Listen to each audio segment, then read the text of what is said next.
शिक्षक मतदारसंघ पुणे विभाग।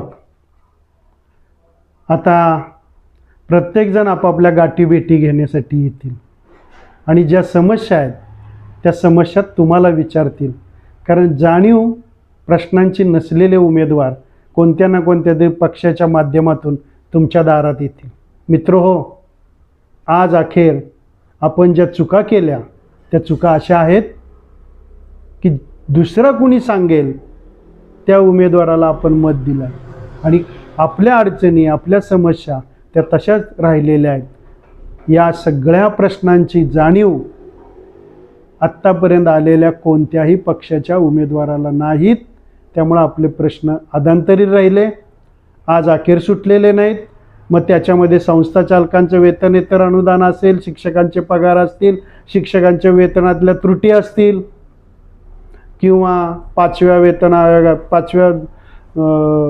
आयोगाच्या त्रुटी असतील, 2005 पूर्वी लागलेल्या शिक्षकांच्या समस्या असतील, 2005 नंतर लागलेल्या शिक्षकांच्या समस्या असतील, आणि 2005 नंतर ज्या शाळा 100% अनुदानावर आल्या त्यांच्याही समस्या असतील।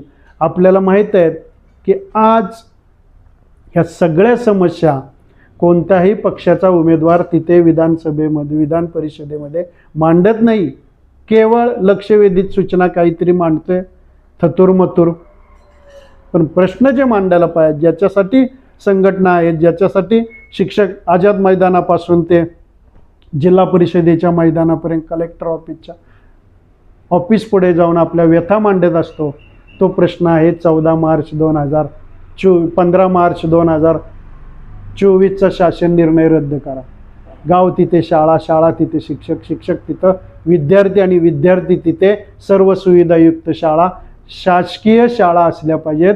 कारण शासनाच्याच नियमानुसार आणि आत्तापर्यंत निघालेल्या शासन निर्णयानुसार जे काही निघत आहेत ते बाल हक्क कायद्यानुसार विद्यार्थ्याला शिक्षण घेण्याचा पहिला अधिकार आहे आणि शासनाचं कर्तव्य राज्यघटनेनुसार काय डॉक्टर बाबासाहेब आंबेडकरांनी जी घटना लिहिलेली आहे त्यानुसार सगळी जबाबदारी शासनाची आहे। हे शासनाला माहीत असून सुद्धा केवळ इंग्रजी माध्यमाचं माध्यम म्हणून त्या शाळा उभ्या केल्या। सर्वे करा 20-25 वर्षामध्ये की इंग्रजी माध्यमातून ज्या ज्या ठिकाणी शाळा निघाल्या त्या ठिकाणच्या विद्यार्थ्यांना इंग्रजी माध्यमामध्ये ज्या आईवडिलांनी पहिलीपासून ग्रॅज्युएटपर्यंत जेवढा पैसा खर्च केला त्यातल्या नोकऱ्या किती लोकांना लागल्या आणि उद्योगधंदे इंग्रजी